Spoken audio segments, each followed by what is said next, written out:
Hey everyone, how's it going?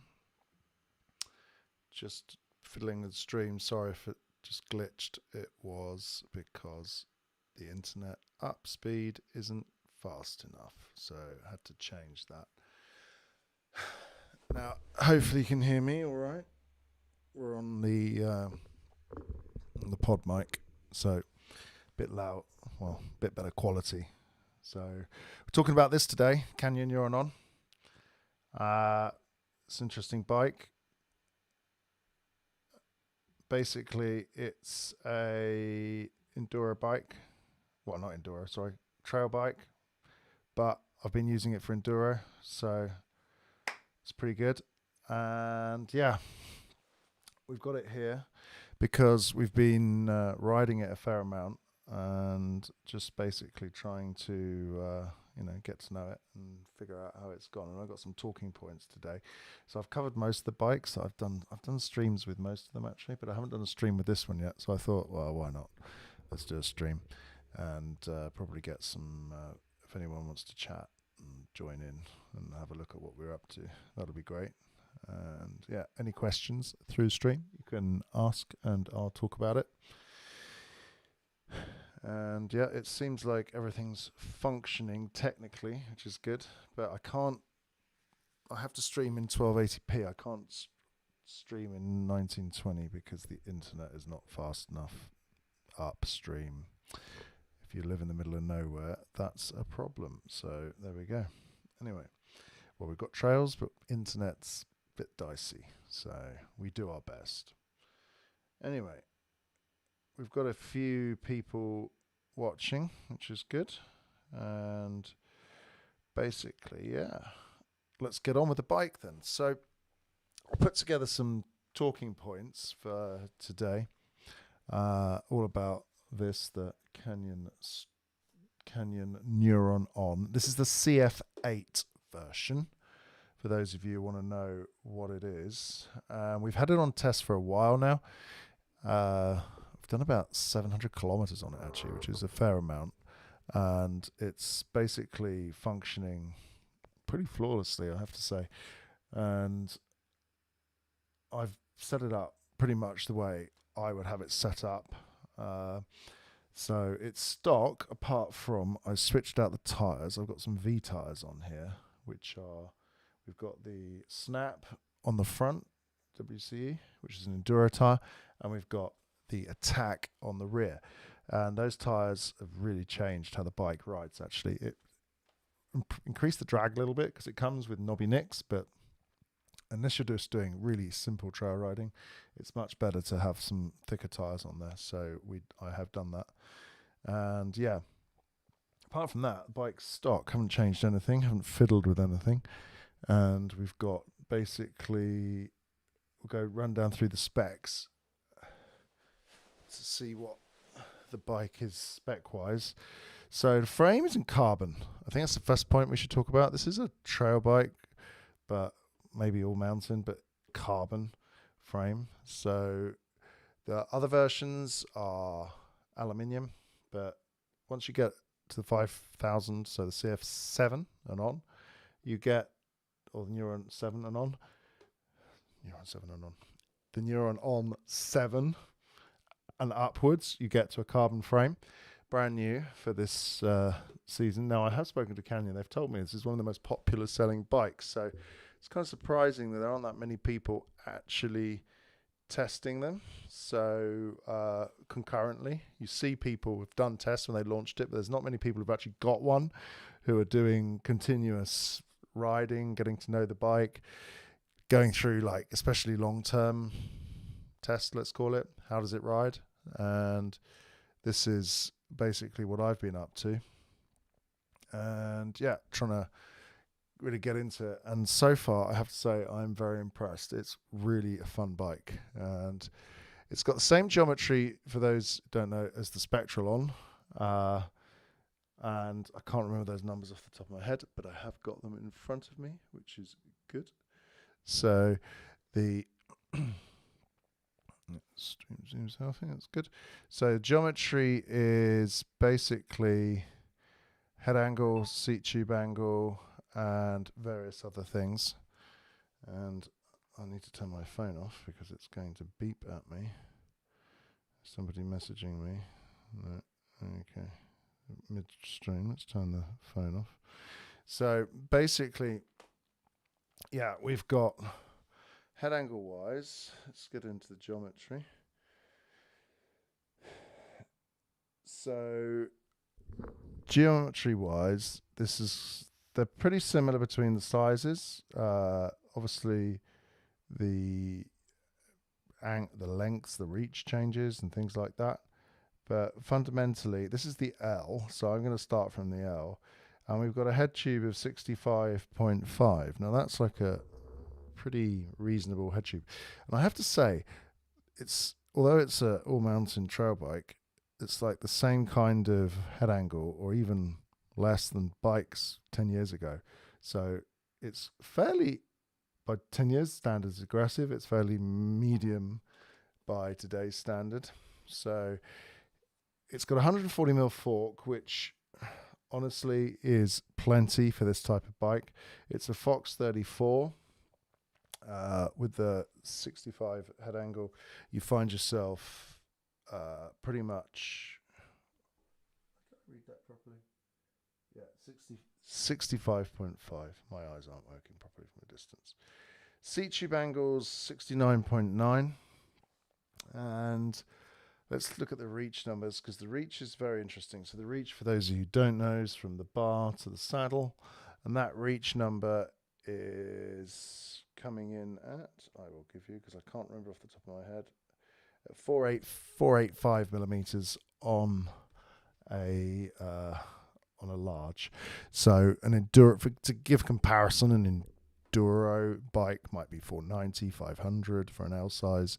So this is a pretty, let's call it, it's a pretty long setup, but it's certainly comfortable enough, especially for uphill riding.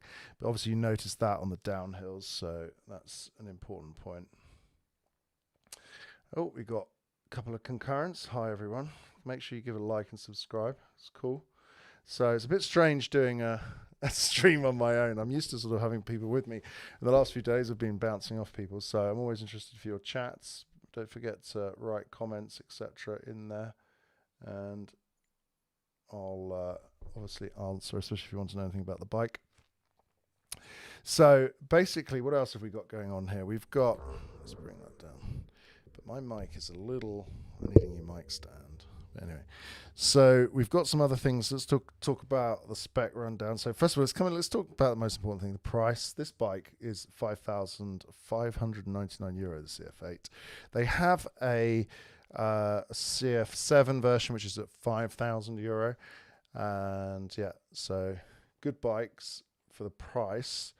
So the 3,000 to 5,000 price range, if you compare these bikes to other brands at this price range, these bikes always have, in most cases, better specs for the list price. Obviously, if you're looking at discounted bikes, no, they're going to be, there's some major discounts out there. You can get bikes that were like $8,000 for 40% off at the moment. But if you're looking for, let's call it the most modern geometry that you can get, the most modern ride feel for a trail bike or mountain bike, this is the one to look at. So spec rundown, or the wheels, basically DT Swiss wheels, good pair of wheels, really. They're the hybrid ones. They're pretty simple, nothing special about them, but they're solid. They run straight. I haven't had to tighten the spokes yet, and I've had 730 kilometers. Sorry, I thought it was miles. And yeah, been pretty good. I have changed the tires. It has got some V tires on it, which I've got on test. These are pretty fantastic, I have to say. Pretty much equivalent to Maxxis. So when it comes to the actual tire construction and feel, but these are slightly softer, I have to say. These are the WCE Mark IIs, which means that they have a lot of grip, but they do wear quickly on transfers on tarmac. I will say that. But, you know, never mind. Seems to be a reasonable tyre setup for what I want to do. And their price range, they're about €60, so they're not too bad, actually. especially considering some of the tyres out there can be more than 100. So we've got a Bosch motor. It's got the Performance CX, 85 Newton meters. This version's got a 750 watt hour battery in it, or 750 watt hour battery, Bosch battery. Can't remove it. Motor blocks in the frame here. You cannot slide that battery out. It is unfortunately fixed in there. However, with my experience of Bosch removable batteries recently, between rattling and losing connections on different bikes that I've tried, I think I prefer the fixed option. Less mechanical issues with the connections, so definitely something to consider when you're riding this bike. And it's dead silent, battery doesn't move, stays in there, but to remove it you've got to swing the motor out the way. It's like a 15-minute job to take the bolts out, but I don't like doing that. I don't like removing bolts because that's when you can get dirt in there and you can end up with creaks and stuff. So I really would just leave it. You don't really need to do anything. Charge ports on the reverse side of the frame. So you have to charge it obviously with a battery in the frame, but they've done it that way so they don't have to compromise on motor position and geometry. So it's all about layout, and I think that's something pretty common with most modern bikes. Anyway, so what else have we got? Well, we've got the rear chainstay. Now this is the point of this bike. It's a 29er. So the rear chainstay, let me give you exactly, it's 460, which is actually, let's say, long enough to be stable so the bike doesn't loop out, but at the same time short enough to give you the sort of flexibility on the trail that you might need. So I'm pretty pleased with that, I have to say. As a chainstay length, this bike works pretty well. And we've got 130 mils of travel on the rear. So that's something to take note of. So we haven't now, long travel bikes, honestly, with 29ers on the rear, I don't tend to like them very much. So I do like this because it doesn't have, like, let's call it, you don't rub your ass on the tire when you have compression. So that's pretty important there. Anyway, so that's the wheels and stuff. They're running on DT Swiss hubs. We've got Shimano brakes. We've got XT brakes, so they haven't gone weak on the spec of the brakes, which is one of my favourite things and one of my bugbears of modern bikes when they put a cool derailleur on there, but absolutely terrible brakes. I prefer good brakes, so this thing has good brakes, and that's really important. So talking about the shifting, well, it's got an XT setup on it with Dior XT, which I actually like. And recently, doing a little bit of testing back to back with an electronic shifting GX, I have to say this thing shifts quicker. So I do prefer, though, in the mud, in the rain, the SRAM setup. However, I haven't ridden this in excessive mud or rain yet. So I will take it out in a pretty sloppy, wet day just to see how the bike stands up to those conditions. But fundamentally, shifting drivetrain's been top notch, no issues there. I've been quite pleased with that. Thanks for the likes, guys. Make sure you like it if you click in and watch the stream. It means more people. And write a chat comment if you want. It'd be good to see who's online, see who's interested in what we're doing today. And I've got a little Christmas tree there, just set up for this, just to say, because it's kind of the end of Christmas, but you know, take a tree down 12 days after Christmas. It's not 12 days yet. So yeah, anyway, so that's the wheels, the shifting, tires, we've done that. Saddle, I did swap the saddle out for one of my test saddles. I got a physique saddle, but this one's kind of a specialized saddle, which I quite like, and I just threw that on there just because didn't get on really well with a stock saddle. But that's not really the fault of the saddle, it's a fault of me, because I need a certain saddle for me, so I'd always change that on every bike I ride, so it's kind of almost irrelevant. Suspension, right, so let's talk about the suspension. So it comes with a Fox EMTB tuned suspension. So what does that mean? That means it's a little bit beefier in the crown area. The rear shock is quite simple, no piggyback, a simple compression lever, switch it on, switch it off, and there's a mid-travel there as well. But at the end of the day, This is it's not meant for long downhills. However, we have played with this quite a lot, and I run at about 88 kilos, 220 psi in that, and this thing is very active. So I find myself, I've slowed it a little but not much, but it's an active springy rear end, and it really makes you fly up the hill. I have to say, I'm quite impressed with how this thing works. So that's great to see. And yeah, anyway, so front suspension, Fox 34. Now, lots of people are asking me, okay, Fox 34, how does it really work in reality? So I've had an awful lot of Fox 38s recently, or 38mm forks. And remember, that's the diameter of the fork leg we're talking about. And I have to say, yeah, interesting choice. Obviously, they've done it from a weight point of view, because this keeps the weight of this bike down. It's sort of 23 kilo-ish, bit lighter, without pedals. I've got some Canyon pedals on there, the flat ones. They're quite nice, worth good price, very robust, work well, definitely worth trying if you're wondering what flat pedals to get. Anyway, yeah, so with this setup, so 140 mil travel, this fork is, let's call it the simple. It's got a fit grip cartridge in it, but it's got just a simple, so it's the performance version, and it's only got a simple compression switch on the top, which has about 6 positions that you can actually feel. And yeah, that works pretty well. For basic things, and I tend to run it with a few clicks on, and the rebound is obviously underneath, and there's only one rebound. There's no low speed or high speed, just rebound.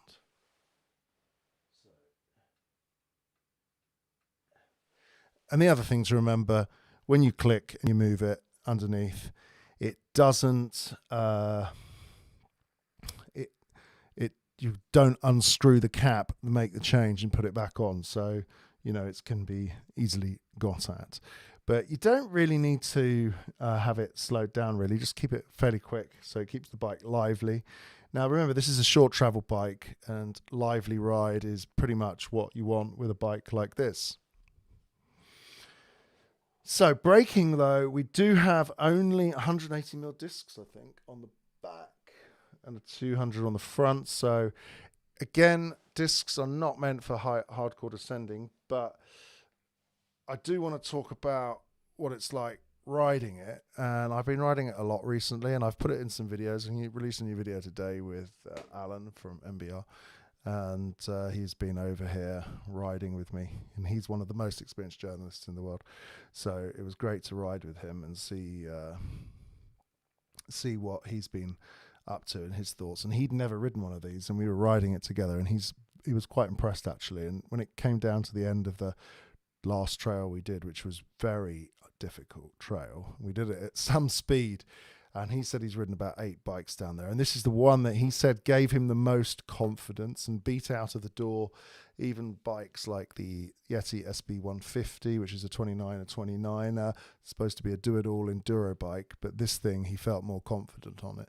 Some of that's probably down to a little bit more of a planted feel with the weight, but at the end of the day, it's an impressive bike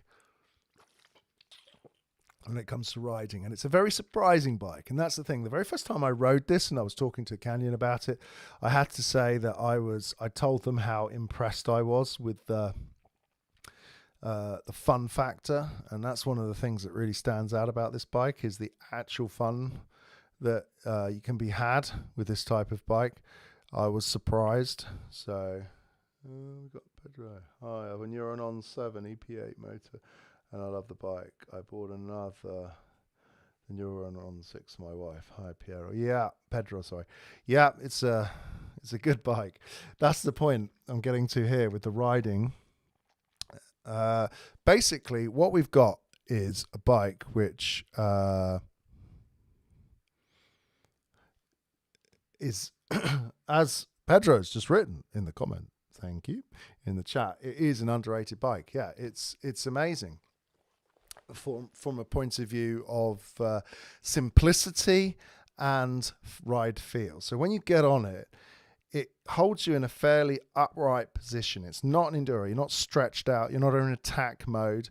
But at the same time, and you pretty much stay in that same position most of the time when you're riding.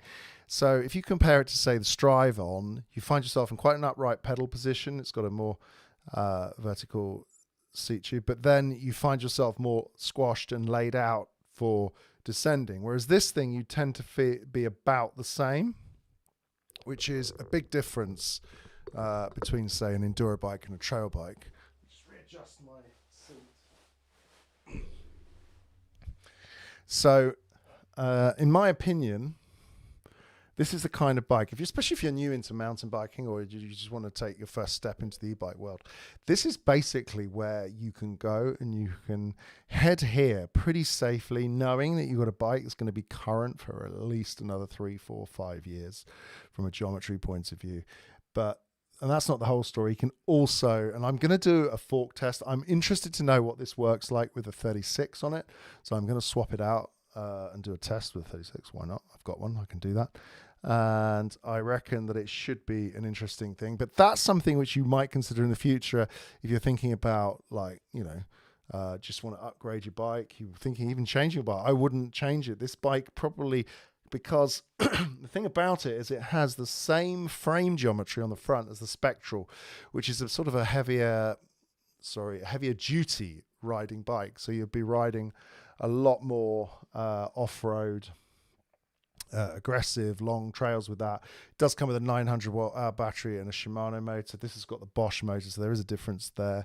The main thing is the low-down torque. The Bosch does have a bit more low-down torque, but the new EP801 motor sort of starts to balance out, comes close to this. The advantage of this motor, though, when riding, and this bike is the point of riding this bike, it's more like an up and down bike, let's call it. So you're riding up the trails and down the trails. You're not just riding down the trails. And that's one of the big differences of this bike, say, compared to some of the other bikes where you might actually be looking to just get up to go down, especially with, say, the Strive On, which is more of a race enduro bike. So with this thing, you're more looking to be going up to and then just to roll along, maybe ridge lines, hills, just explore. That's probably where you're going to be wanting to go with this kind of bike. So rather than like, that's where you're going to be going with this kind of bike, rather than just going up to go down enduro trails. But we have done enduro trails with it, and I have to say it is impressive. So you can take it to the limit. But as Alan was saying in the recent video, one of the things about this with the 34 fork, it is a little bit more, if you're a heavy rider, you might feel there's a little bit more vulgarity, should we call it, in the front end with a 34 compared to, say, a 36. If you're on a 38, though, that would be excessive. It would be too stiff and too reactive. So, but the bike, when going through technical terrain, does find its own line through. And that's something which I think a lot of other bikes don't do easily. So, it's one of those things that you've got to look for ride feel versus compromise, because don't forget, you've got a carbon frame here. This is a stiff frame. This frame does not flex like you would like an aluminium frame, and you can feel it. In fact, so having the 34 fork on it does soften the ride a bit and soften that flexibility, especially when paired with the 29er wheels. And cornering wise, and that's where you notice this thing, it does ride smooth, but it's not something you're going to snap in and snap out of corners with. It's a little bit more progressive. You've got to sort of ride in and ride out of the corner, so you've got to sort of choose your line in and out. It's not something that's going to be snapping. But saying that, if you look at the recent video we posted, there is, we did some twisty trails, and this thing, holds up. It's a good rider's bike. You're not going to struggle, no matter who you're up against when you're riding with other riders. Just maybe those extremely tough, rough enduro trails, you might be a little bit underbiked on. But, for the vast majority of people, this thing is super interesting.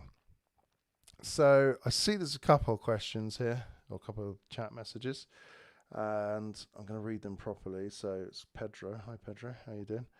I have a Neuron On 7 EP8 motor, and I love the bike. I bought another Neuron On 6 for my wife. Yeah, the 6 is like the entry level version. That's a pretty good bike actually. That's got the aluminium frame. I think it's got the semi-integrated battery if I remember correctly. But or that might have been the older version. But yeah, that's a good bike, good value. And I think that's the thing that is starting to be clear. And I've noticed this from the YouTube channel, from the views and the interactions with this bike or the Canyon as a brand. The people are really, Canyon have really created a huge gamma in Italian. What's that in English? A huge range of bikes that really are a good baseline to measure all other brands' bikes against, especially when it comes to price for performance. And that's where this thing really ramps up compared to the competition. So other bikes that would be comparable to this that I've ridden recently, I'm just trying to think actually, could be Cannondale, their Motera, which is sort of an all-platform bike now. They got rid of the Habit.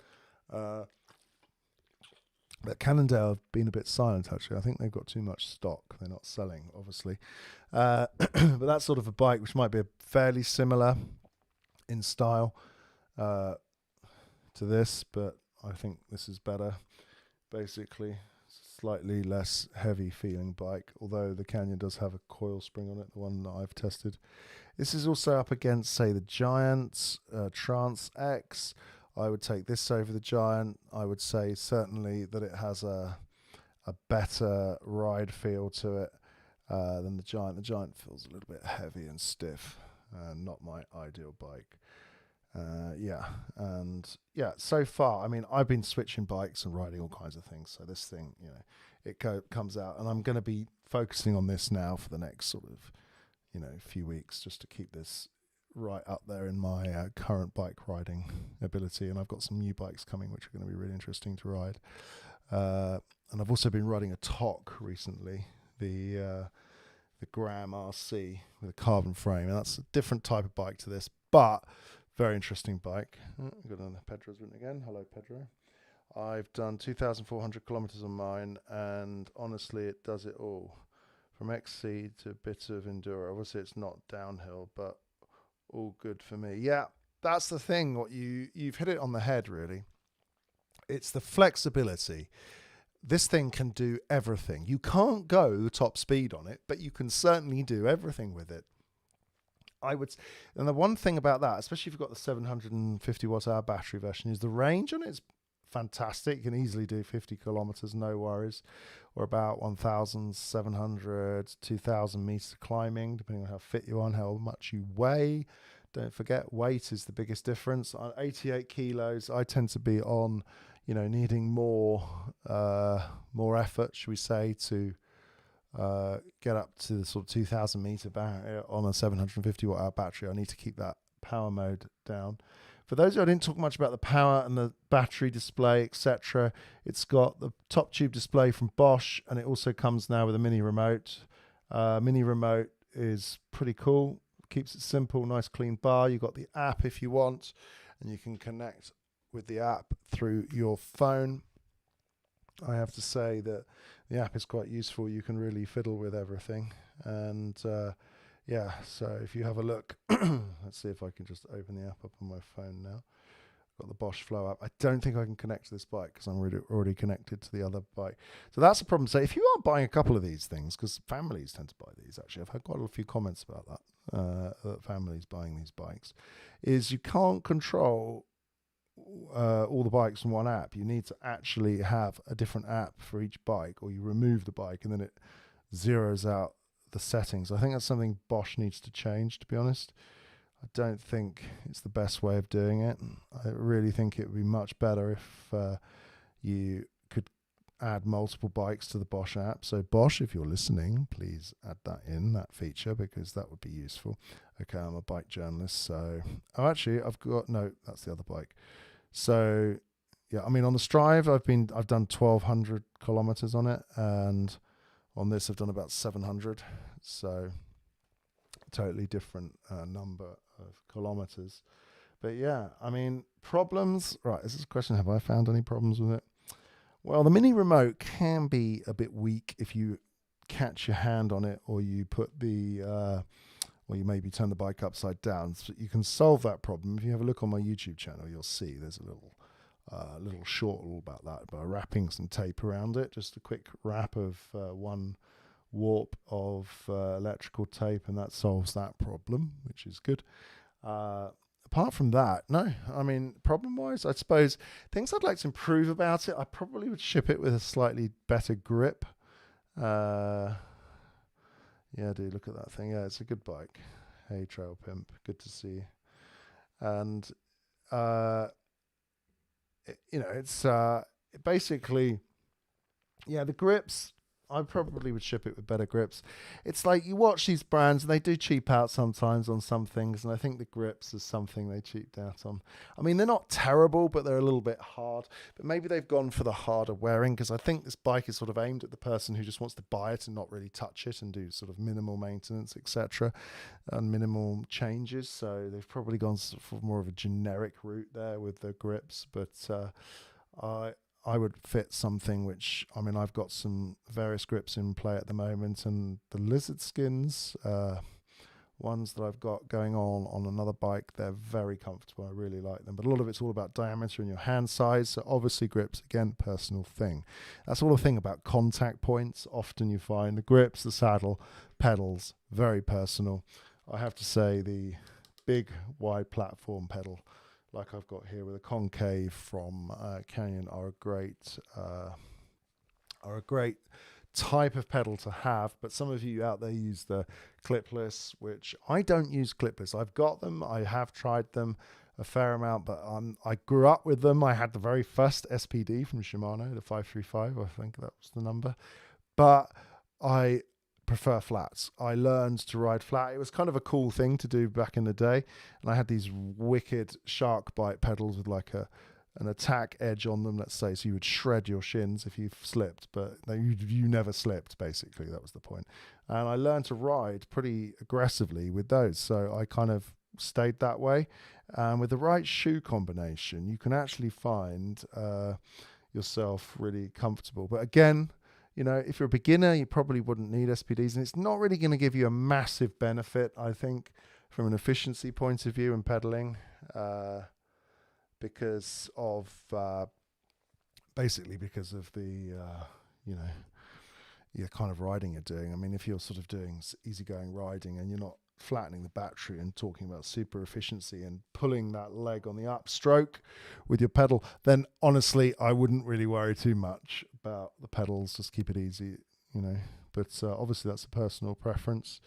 Grip wise, Trail Pimp, you said try Sensus grips. I have not seen those. Let's have a quick look. What are they like? Let's have a look. Sensus grips. I will do a quick Google search. Let's have a look. Sensus grips. There we go. Dual lock, single ply. Okay. Oh, I see. They've got a whole. They look pretty nice, actually. The sways, that looks pretty interesting. A lot of it depends on how you like your hand position. So I actually like metal lock ring on the inside, and I actually like a softer edge on the outside, but I do understand the advantage of a harder metal edge on the outside. It does protect the bar a little bit more, but you can whack them and snap them off. So price wise though, let's have a look at the prices of these grips. What are they like? We've got the meaty paw. Let's just pick that one. That's probably similar to what's on here now. So we're talking $32. Yeah, that's a pretty reasonable price. So between $25 and $30 for a grip. They look some pretty cool designs, I have to say. Yeah.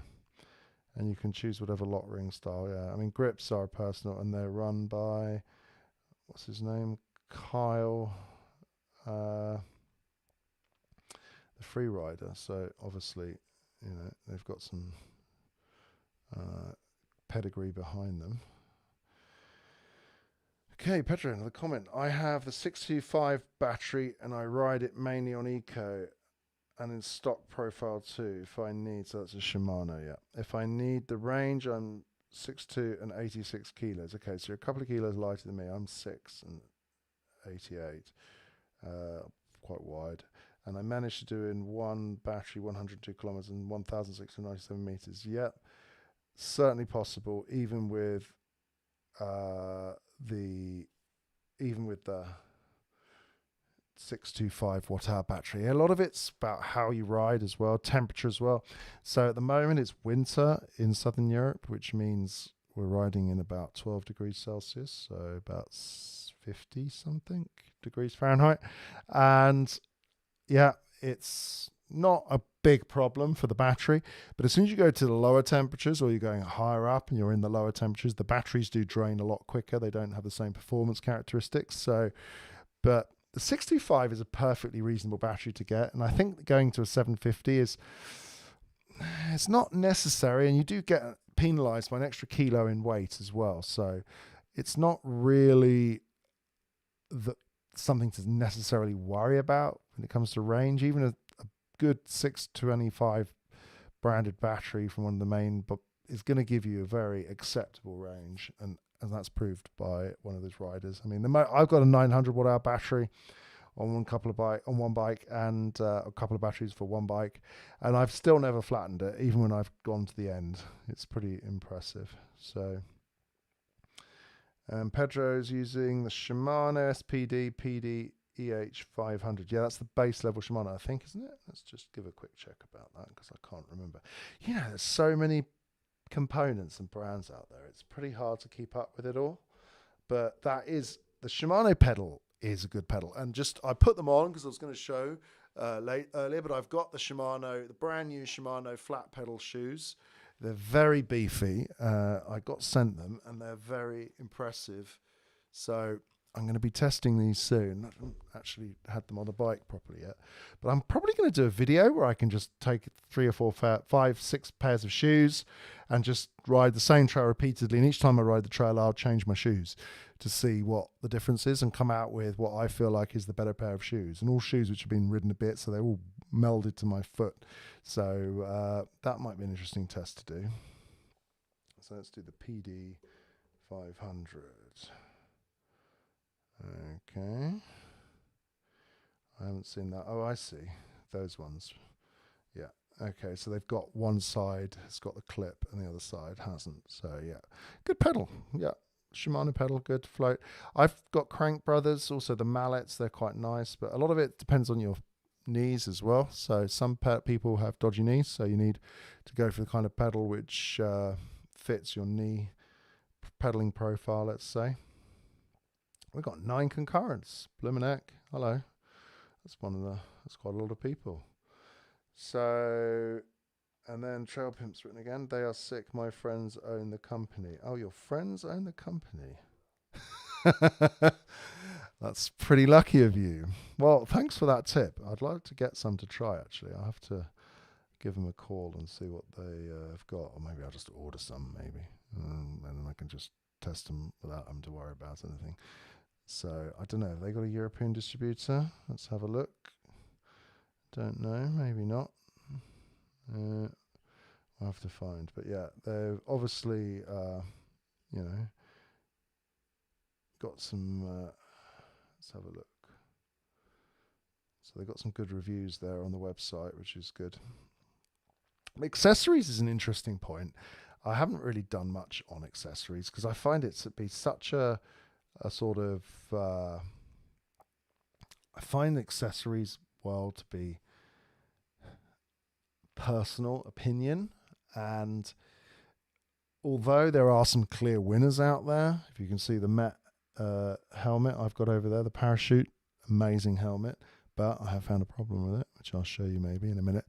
But I have to say, yeah, there are some clear things out, clear winners, but a lot of it depends on your riding skill level and actually how much you ride and the kind of riding you're doing to where you push a product to its limit or not. So I tend to obviously push things to its limit, so I tend to go for the better quality stuff and more expensive. Obviously, that's the problem. So shoes can, cost a couple of 150 tends to be the price range where you find, for me, my shoes last long enough where you don't destroy the grips.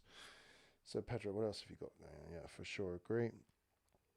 I use for shoes the Elite 4. Yes, the Elite 4 is a good shoe. Elite makes some good shoes. I've got their mud shoes, the ones, I can't remember what they're called. I've forgotten the names. So many products, I can't remember them all.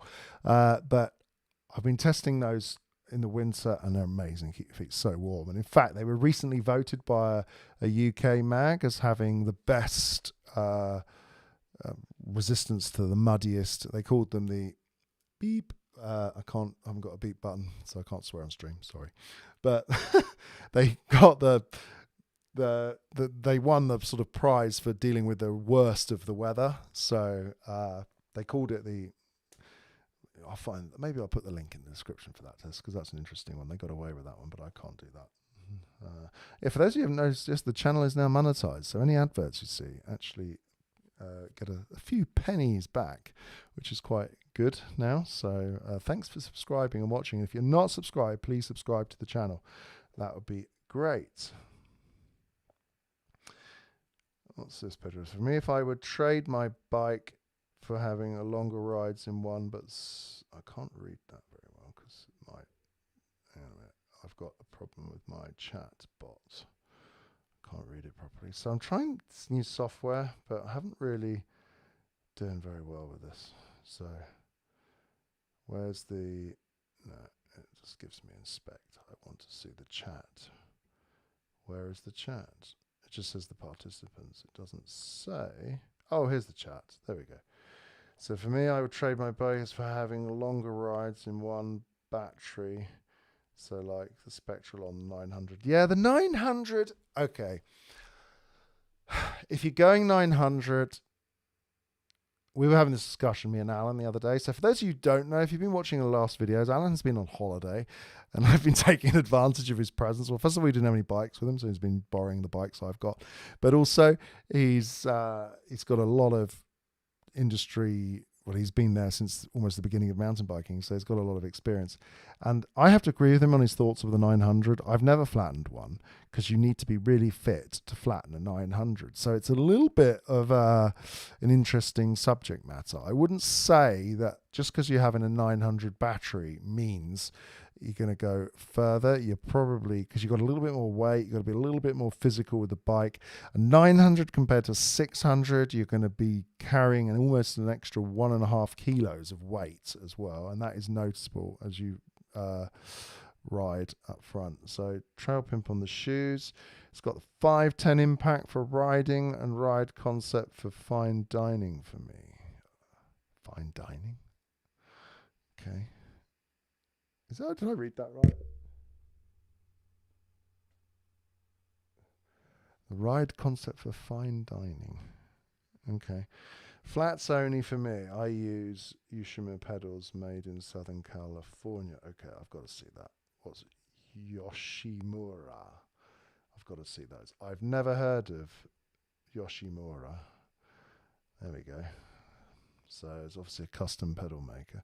I have actually been, and I wish I have, I don't think I've got any video from it. Yoshimura pedals. Let's have a look.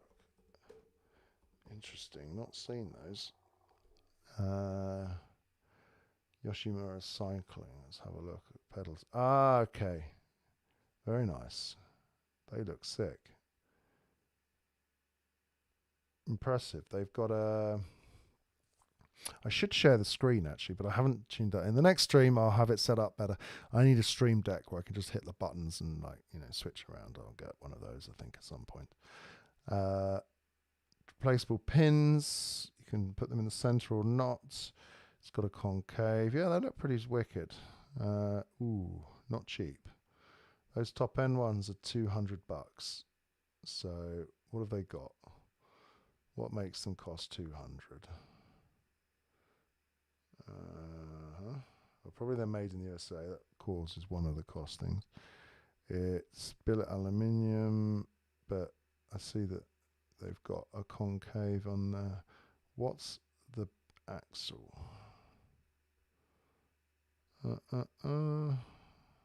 Steel CNC machine, closed crank. So yeah, interesting. Yeah, okay. So those pedals are pretty pretty sick, I have to say, but quite pricey. I have been using. Hey Stephen, nice to see you on the chat.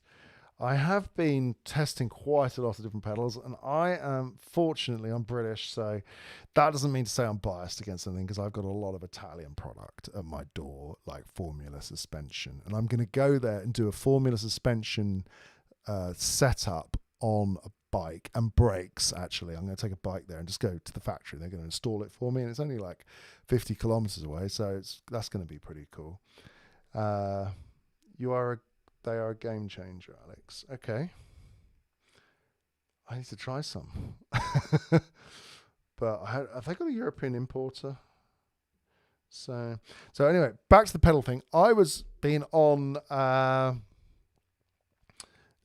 DMR, Volts, and V12s. I started with the Volt. I went back to the V12, the magnesium ones with the lightweight things. They're about 120 euro, which is a reasonable price, and they're very, very good. They fit my foot size and shape. So I've got an 11 US or a 45 euro size shoe.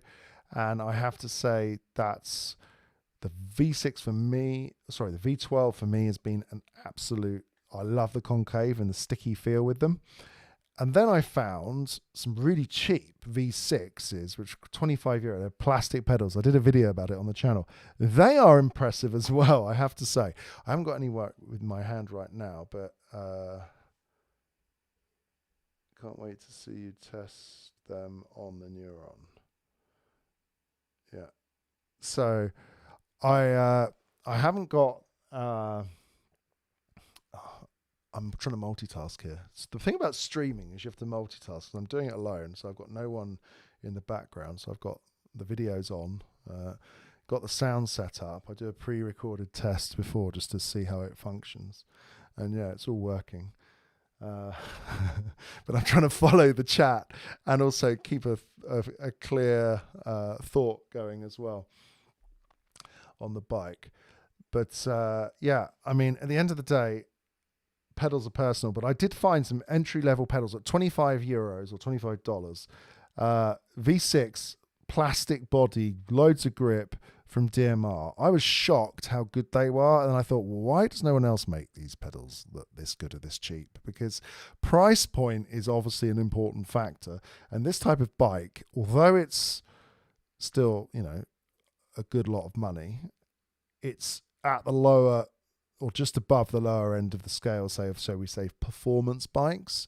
I'd say anything above 3,500, well, 4,000, you start touching performance bikes. Above 4,000, you're getting, you know, 4.5, you're getting into performance bikes and being able to do a lot. So you want to get decent pedals, but if you're like, you know, I was just trying some cheap pedals to see if they worked, and they worked. Obviously, they wear quicker because they're plastic, but you know, I'll do a test about those soon.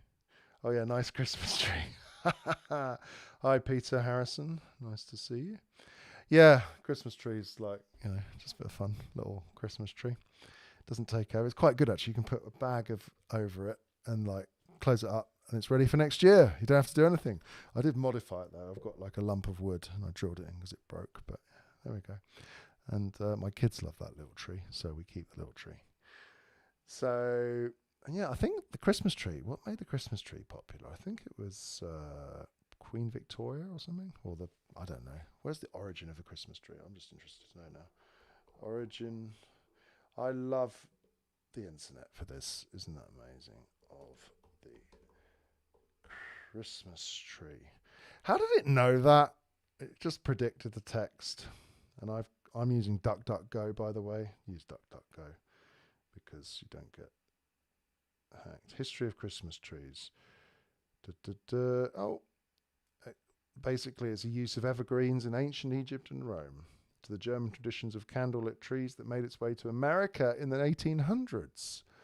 Okay, so it's actually the candle thing is a German tradition. Interesting. I didn't know that. I like Christmas trees. So anyway, what are we talking about? Pedals and Christmas trees. I actually want to take one of these pedals off. Let me just grab my tools. I've got them sat behind me in the corner. So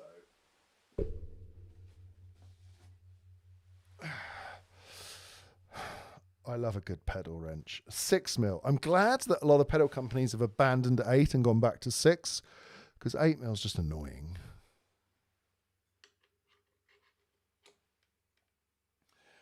Okay, let's do a top tip. You want to take your pedals off. You've got your bike in the stand.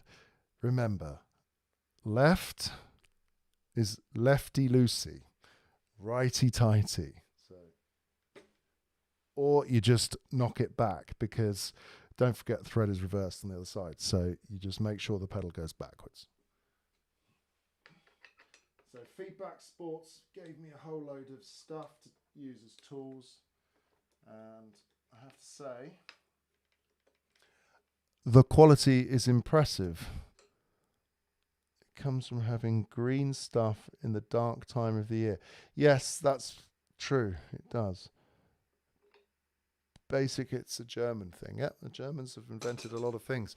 Without the Germans in World War II, we wouldn't have the rockets that we do now. Von Braun, when the Americans took him to, they basically kidnapped all of the German scientists, or kidnapped, maybe probably gave them the choice: you either build rockets for us, or whatever, go to jail. So they chose to go and build rockets in the States, and we've got the space program. So, and probably inadvertently from the space program, we've got products that we use today. So this is the Canyon pedal, flat pedal. It's got a lot of pins on it, and that's a bit covered in mud actually. But I've been using it for a while. It's brand new. They're about $100 or €90, I think, something around like that. A great value. So, and they've got a slight concave, and I actually like them. They're working pretty well. I'm impressed. The bearings still feel good. No play in there. Obviously, pedal maintenance, something everybody forgets about, but take those pedals apart and grease them regularly so the bearings don't wear and you don't get all that play. I didn't do that on a brand new pair of pedals I bought actually with my own money, and guess what? They've already got a little play with them. These ones are okay. So yeah, good to keep your pedals well maintained. I have to say, Shimano pedals though, I've got some, don't know if I've got them here. No, probably not. I've got some of the brand new Shimano flat pedals, and the bearing feel on them is amazing. I think they're almost the best quality bearings that I've ever tried. So, yeah, but these are the Canyon ones, aluminium, work well, seem to be pretty good. Simple pedal design, reasonable price. And if you're buying a Canyon, I wonder if they give you a discount if you try and pick up and put those in there. Anyway, so just waffling a bit now. Suspension setup on this bike, I didn't get into it much, but yeah, when you do set up one of these bikes and you're talking about your contact points, tire pressures, fork pressures, do take time to set it up. This one needs a little bit more pressure in the rear can, and you can also change the compression rings in there, so you can change your ring out, and then you can end up with, and you should be able to just, well, I can't do it now, but you depressurize it and you rotate the outer can, and you can get those out and put in new pressure rings and modify them to have a different progression. But this thing, the suspension settings on this, spend some time on it and you will get to a very rideable, quick feeling, responsive ride feel. And when we got into pedals, we got totally sidetracked there. Shimano's sick, yeah, they are pretty good, I have to say. Do you like the short travel on this bike? That's a good question. Short travel, long travel. So the bike that made me realize that short travel is fun and has its use, and we have got a little bit obsessed, I have to say, with long travel forks, which has a whole other world, it was the MTB News, so the German bike forum, I think it's called. They built a bike, a 130mm short or mid-travel bike, This was pre-e-bike days, and I think it was like a crowd-sourced, crowd-thought created bike, and that's the first bike that I rode where I was really. It was from Alutech, and it was a shockingly fun bike to ride on the right trails. And I think when we get into what are the right trails, a lot of it depends where you live. Now, I'm fortunate that I have between easygoing rolly trails all the way up to sort of 1 hour descents off, 6,000 foot mountains, all within a couple of hours drive of here. So where I am, and I'm very fortunate, and I can ride it all year because of the weather, and I'm aware of that. But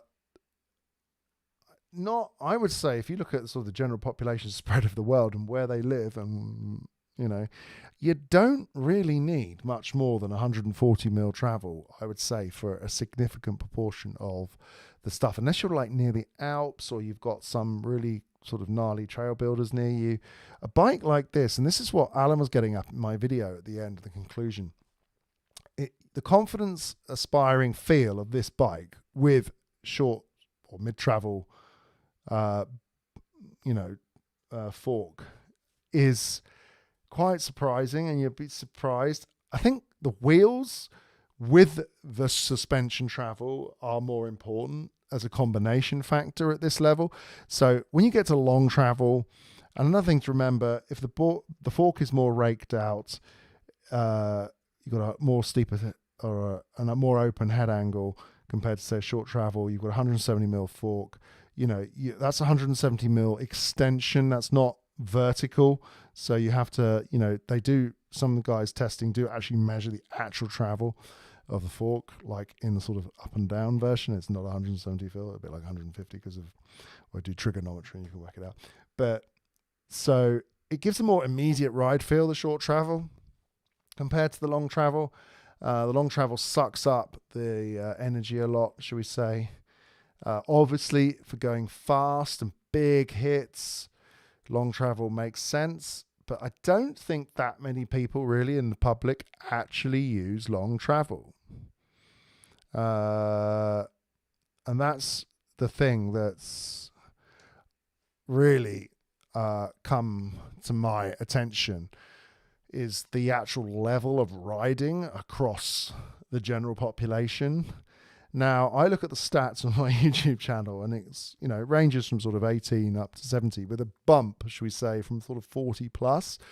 So the kind of riders that I'm riding with and I see, and they go on these big group rides here, where you can have like 50, even 120, 130 riders on one ride, which is amazing. And I love the community with it, is you find that you've got, the level is, it's not like this. It's not like an X equals Y graph where it just goes up on a proportional climb. You tend to find the level of riding sort of goes gently climbs, gently climbs, gently climbs. And it gets a little bit steeper, the abilities, should we say, if the abilities on the y-axis. And then as you get towards the pros, they're sort of, the graph is vertical. So the difference between a pro who's up there and, say, me, I'm down here, but they're kind of like right above me. And sort of the graph does that with, should we call it progression versus of skill and of the rider. So I would say, if you look at that curve, the amount of people that really benefit from the long travel bikes and making the most out of all of that travel is very, very small. Unless you just want a comfortable sofa to ride down the hill on. So, yeah, let me just go back to the comments and see what's going on here. For clicks, I recommend Crank Brothers. Best feel between flat SPD. SPD feels so much metal on metal. Yeah, that's a good point. Metal on metal feel. If they fill up with mud, flat pedals, you don't worry about that. So it's definitely something worth considering. I'm interested in my stats today. Have I dropped any frames? I have 0 dropped frames. That's very good. So my internet connection is holding up, and we're transmitting at, it can maintain a steady 500-600. Once I've got to find the bit rate, by the way, where it goes out and it doesn't like clip my internet.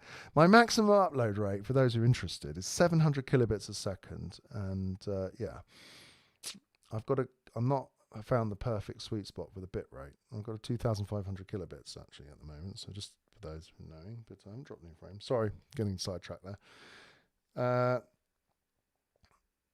Metal on metal, SPDs. Yes, it's a great feeling to be clipped in, especially on, say, gravel, road, like that. Efficiency. But as soon as you go off road, it depends on the pedal. Crank. I've got crank, got the mallets. You can obviously switch or you can get the cleat, so you can get 20 degree or 25 degree or 15 or 10 degree, I can't remember, for floats, and that obviously changes things quite a bit. And I tend to like a fair amount of float and feel. I don't like that dead feeling my feet get when I'm clipped in too hard.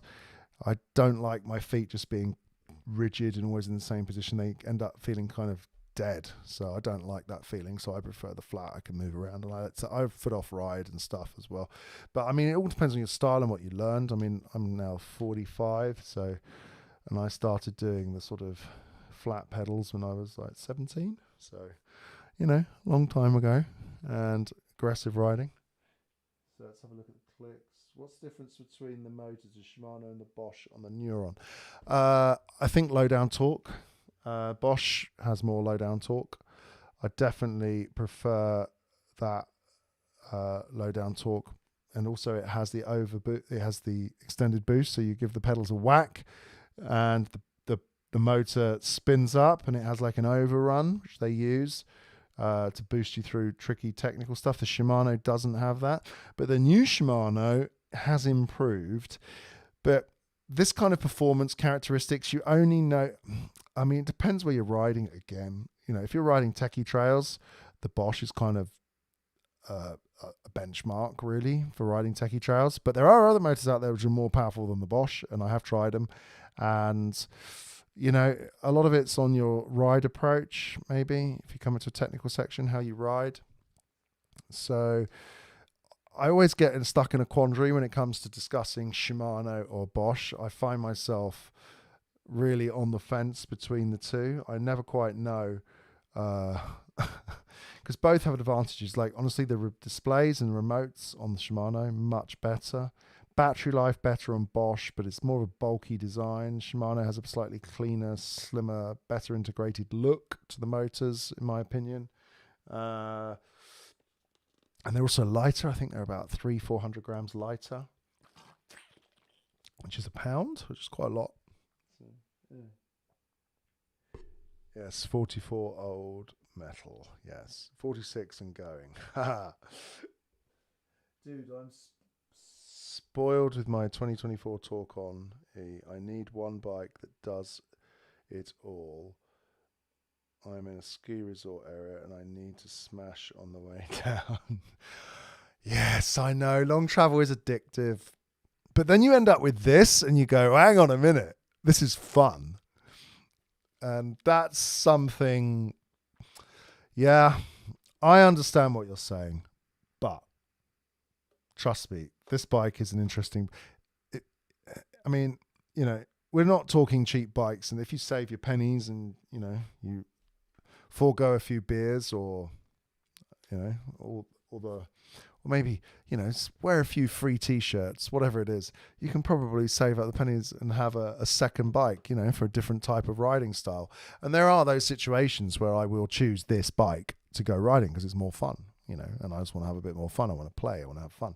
A bit like, say, choosing long skis versus shorter skis or something like that, So that's one of the things about this. So, Stephen, I was this year in finale and could easily keep up with the 18, 12-year-old, 22-year-old guys. Yes. That's because we've got experience. Don't forget, Greg Minar, 42. I have met Greg Minar. I have ridden with him. He is incredibly fast and amazingly precise, and he can keep up with Jackson Goldstone, who is like 18, I think, or 16, I don't know. So, yeah, age, just a number. I've also ridden with Nico Vuglio, and that is an experience to be on.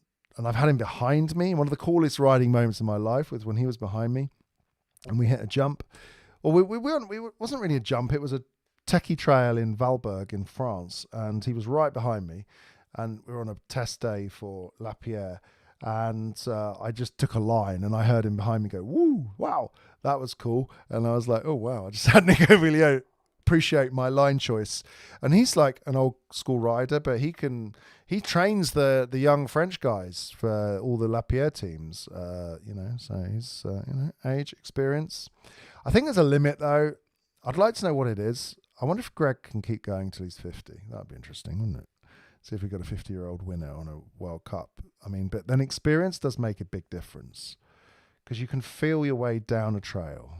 But I suppose it depends when you start riding, I suppose. If you really start young, you can, really young. My kids, for example, I've got 2 kids. They ride. They've been riding since they were 2. They started with a bobby car on a pump track, and then they've gradually progressed.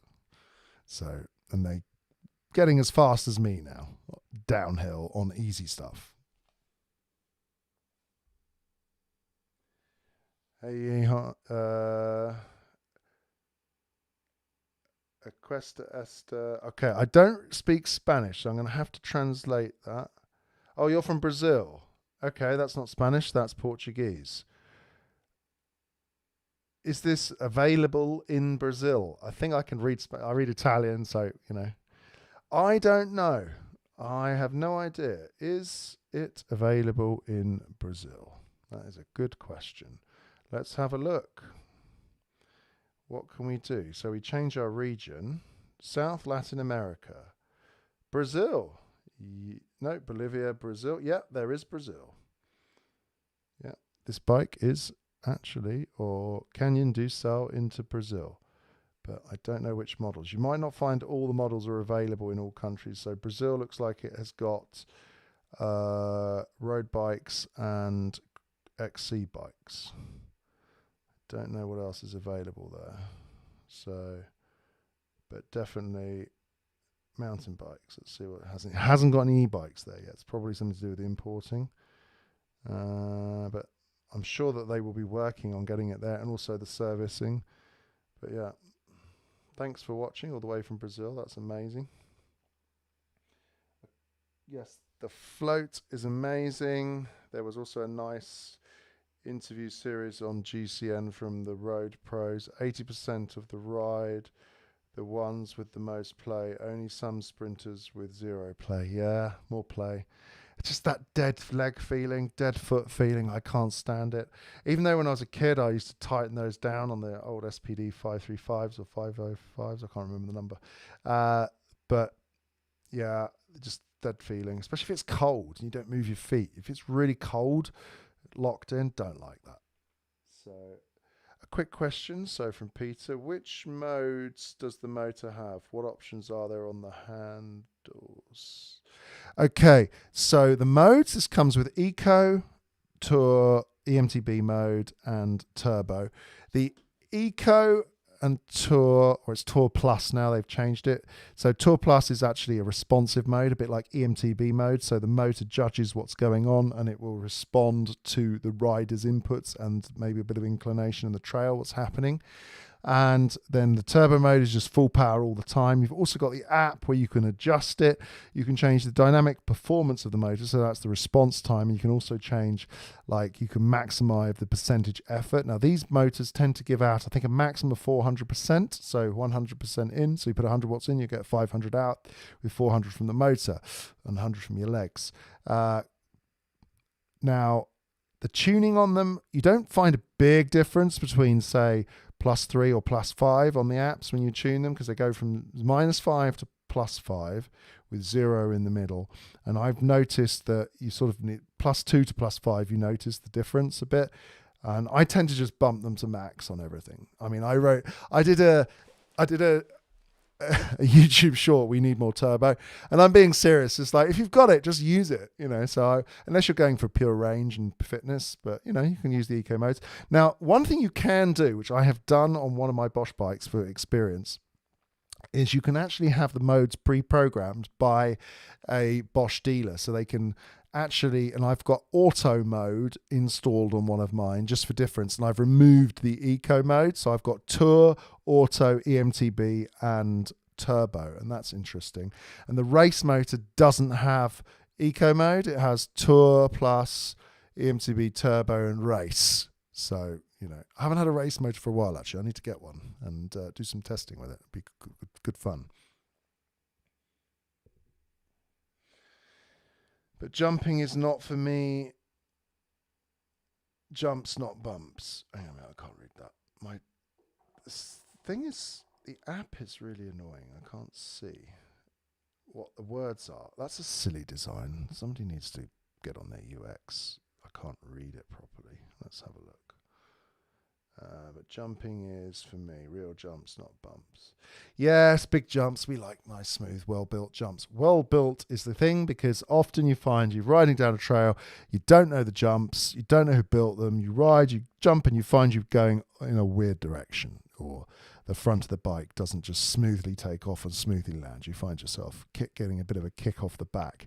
So if I don't know the trail particularly well, and it's about big jumps, then I will often slow my rebound down on the rear shock just for the first run, so I don't get bucked.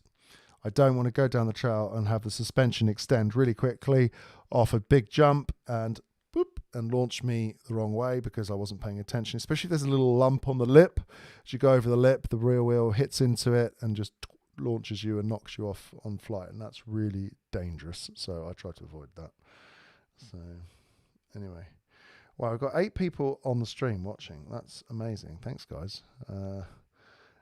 One day I'll be like 100 people watching, or 150. I follow some retro computing stuff, and sometimes there's like hundreds and hundreds of people. You know, it's a bit of a niche subject, so we're not going to have, we're not gamers with 20,000 concurrents, but, and I also didn't give much notice about it either. I just put it on a few hours ago because I thought it's about time we get online to talk about this bike. But yeah, but I've noticed actually the replays on the stream do quite well. We've ended up with, on one of my replays of my live, it was 5,500 plays, which is a lot off the back of one stream. And, I do, when I upload the stream afterwards or I hit save, I make sure that I put when the stream starts in the title so people can just jump straight to it. Otherwise it gets a bit boring. So anyway, guys, so any more questions about the Canyon Neuron On? It's definitely worth, if you get the opportunity to try one, I would certainly have a try. And this sort of short travel bikes, it is probably much the benchmark, I would say. So there we go. Anyway, how long have we been on for? I haven't even paid attention to our stream uptime. This is incredible. Been on for more than an hour. That's quite a long time. So you will be interested to know, there is actually a media company out there that wants me to do they're going to be doing the whole TV type thing on Twitch, and they want me to do the biking section. So that should be interesting. Running through more than an hour of streaming all about cycling. So I will be doing that in the future soon. I will let people know when you'll be able to see that. And yeah, so that'll be interesting. And I will, obviously, at that point, I'll have to diversify a little bit away from e-bikes and also onto other bicycles, which I obviously do know about because I've ridden them. I've ridden a gravel electric bike recently. I had a good fun on that as well. Anyway, so it is Friday, 29th of December, which means that it's almost the end of this year, and this will be my last stream. Oh, you got 1 gigabit up. Up and down for €50. Yes, that's great. I wish I had that, but I'm in the middle of the country. I'm watching from my home office on the clock. Keep going. I'm watching. Oh, keep up with good work. Thanks, guys. It's amazing having a community of one of the things which people don't talk about much I mean, you sort of get it. So my approach with the public, especially when it comes to riding, is I kind of want to go for a ride with everyone. That's the way I feel about it. And I love riding. I love the community side of biking. So it's all great having this tech and stuff and riding down the hills, but it would be nothing without the people you ride with, your friends. And now when I go into the woods, because of the sort of infamy off YouTube, also in Italian, on the Italian, I think a video I got got 25, 30,000 views. So people are starting to recognize me, which is quite interesting, especially in Tuscany. And I love the community feel of it. And lots of people are always asking me about, oh, what's your favorite bike? What's this? What's that? Well, my favorite bike at the moment is a Strive-On or the Nuke-Proof Megawatt. See the test on ebikes.org if you want it in English, and it'll be coming out soon on motor.it if you want it in Italian. It's an interesting thing, and I'll eventually put one up on my own channel, but I let that roll ahead for a bit. It's not urgent, but basically, yeah, the community side of cycling is amazing, because what's amazing about cycling is it's an individual sport, so you're not reliant on anybody else. It's your skills, but at the same time, it's that community side. You ride with a group, you have fun with a group. I absolutely love it, and it's just amazing getting the feedback from people, what they like to do, how they like to ride their bikes. They ask you questions, because I get opportunities to do stuff that other people don't, and they put their hard-earned money into a product, and they want to know what they're buying is worth it. And it's really amazing feeling to be. And when you convert this to online, I have to say it is kind of fun, I have to say. I mean, connecting with people all over the world, and it is amazing. Oh, we've got another comment here. Hang on a minute. What's your 2024 plans? 2024 plans. Dreams, plans. I'd like to make it across to Sea Otter. I went in 2017. The one in the States. I'd love to try and make it for 2024. It's probably not going to be possible. We'll see.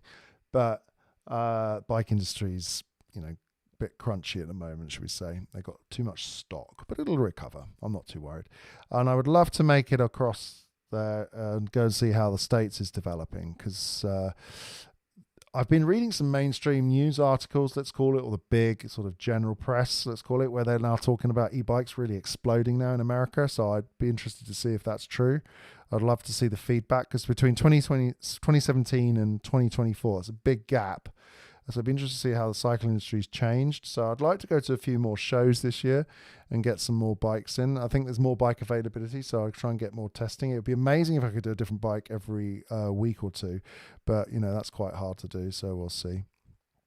And just stay fit, stay healthy. I want to spend more time on the diet.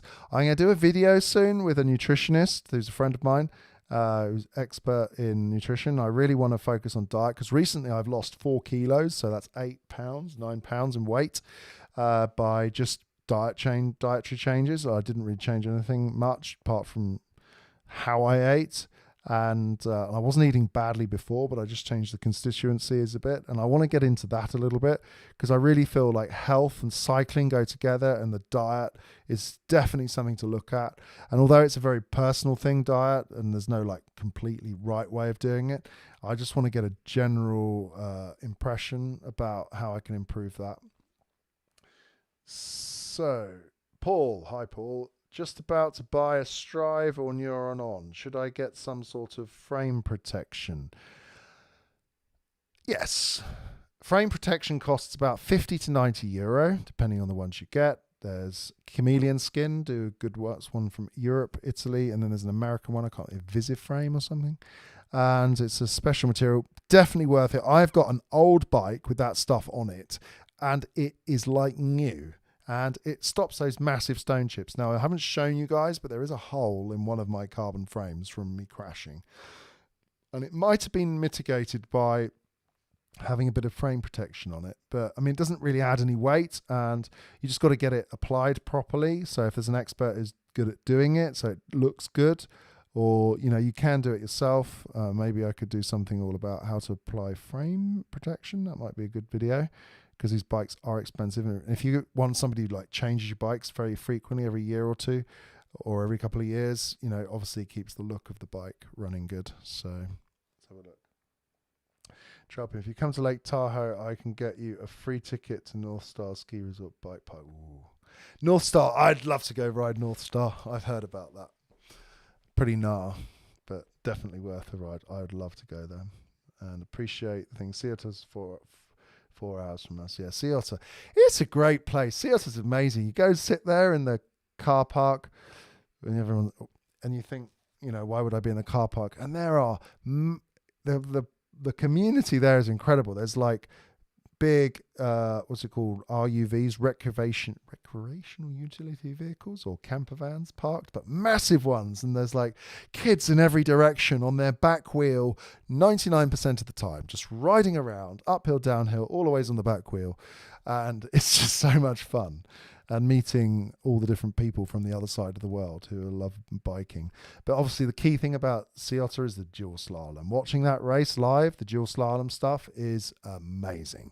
And it's not televised properly.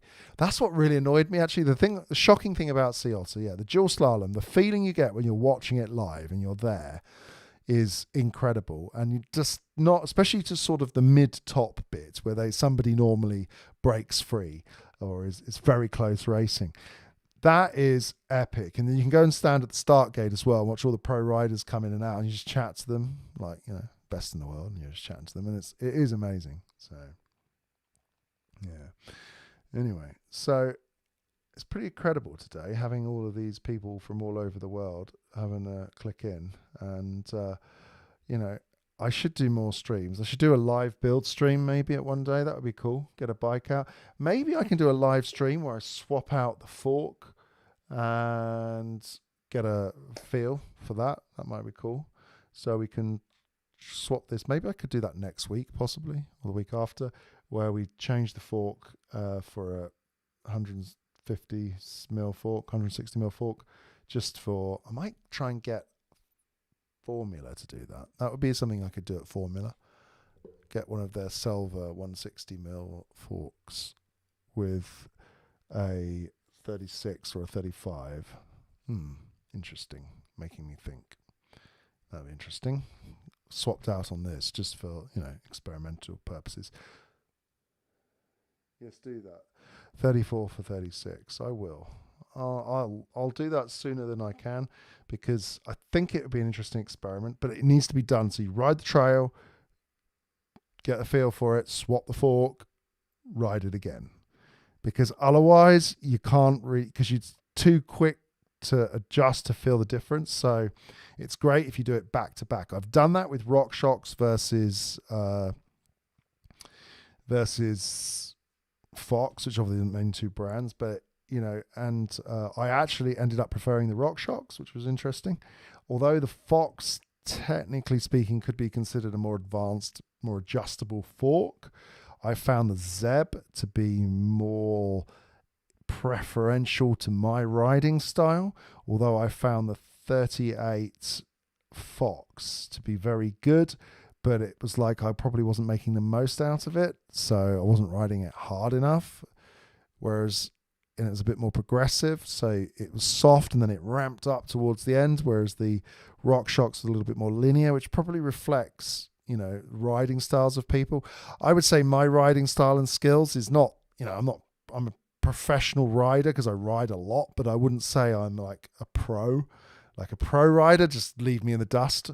But I can access, let's say, the limits of the situation.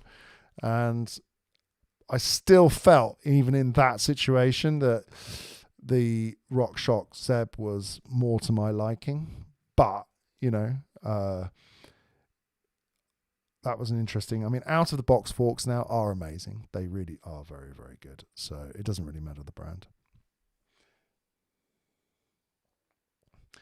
Hey, so cool you were hanging out with Almudin. I always wanted to go to the pub and talk bikes with him and Danny Mina. Love those dudes. They are cool guys. Alan is incredible. His knowledge is just outstanding. He's 8 years older than me, been in the industry since the beginning, and he was recommended to me by someone as one of the best journalists out there. And he's real. He doesn't he doesn't berate a bike or a product, but he talks realistically about things, and he's got a style which I think a lot could learn from, because you tend to find the bike industry, especially with YouTubers, that they don't tend to say they're being I'm something very important to note. My channel has 0 brand paying for videos, and if I did get any on here, they give me bikes which I use for other stuff on my own channel. I use it as well, but I am free to say and do what I want. And if a product really is awful, which I have not actually come across, I would say so, but it would be in the context of I would limit what you could do with it rather than say it's awful.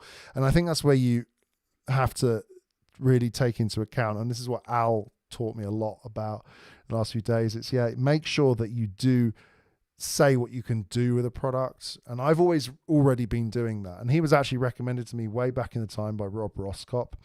And anyway, but I am hopefully doing a podcast with Alan in a few days, which I will put on the channel. So he wants some talking points for us to discuss, so write in the description below if you want us to talk about anything particular, so I can show it to him.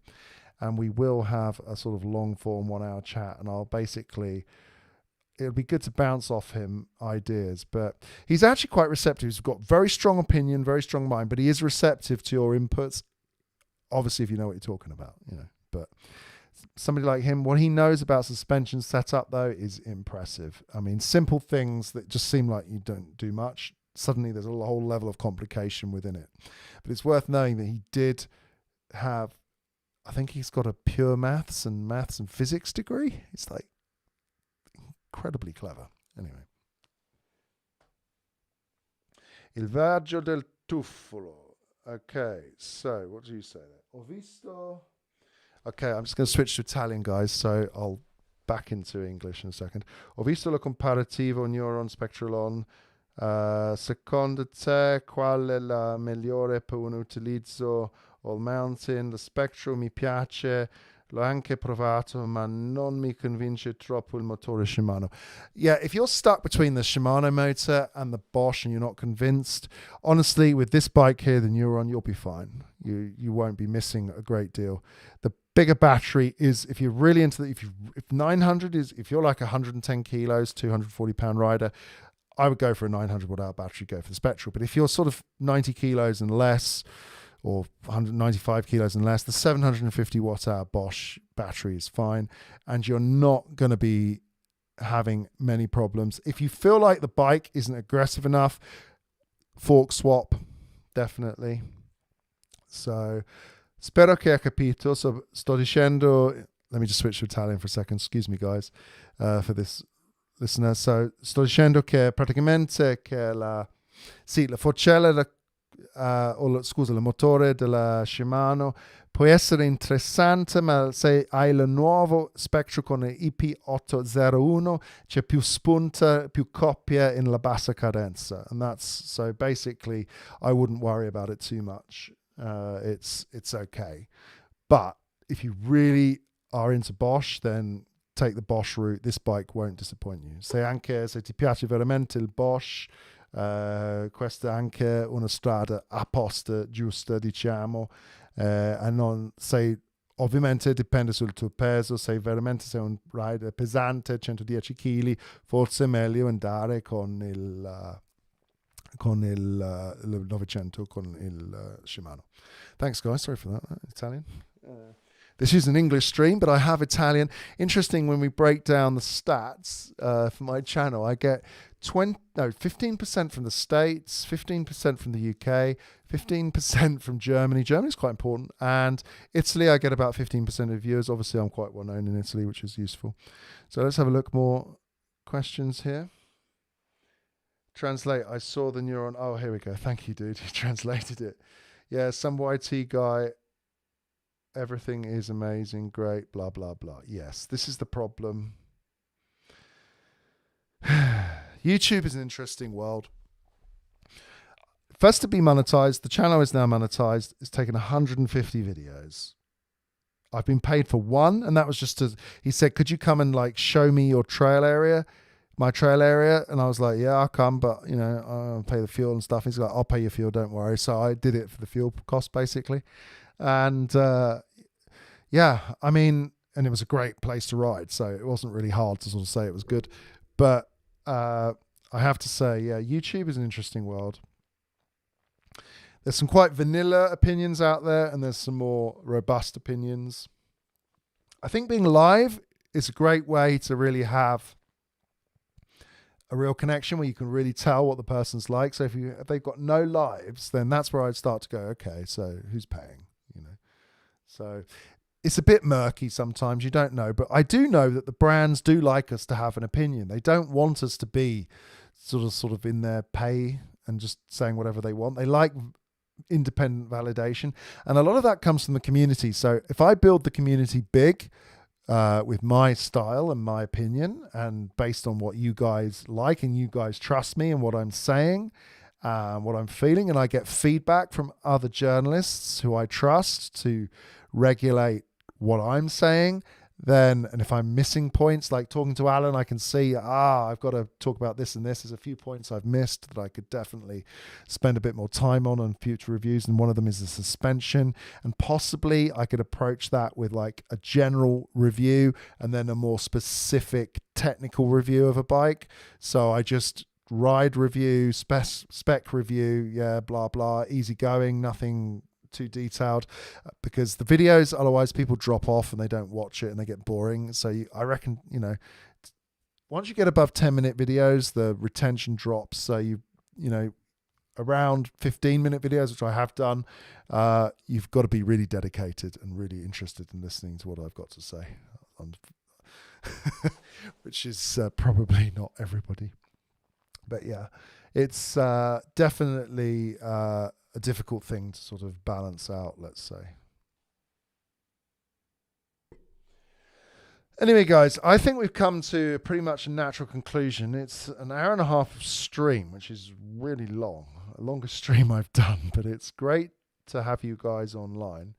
And I just appreciate the feedback in the community, and keep supporting, like and subscribe, share it on your own links and everything. And if you and Facebook pages, get your friends to follow, etc., blah blah blah. It would be amazing to have more, because then obviously the more subscribers I have, the more power I have within like I can dedicate more time to the channel. I can dedicate more time to following what you guys are interested in me following or testing or getting hold of.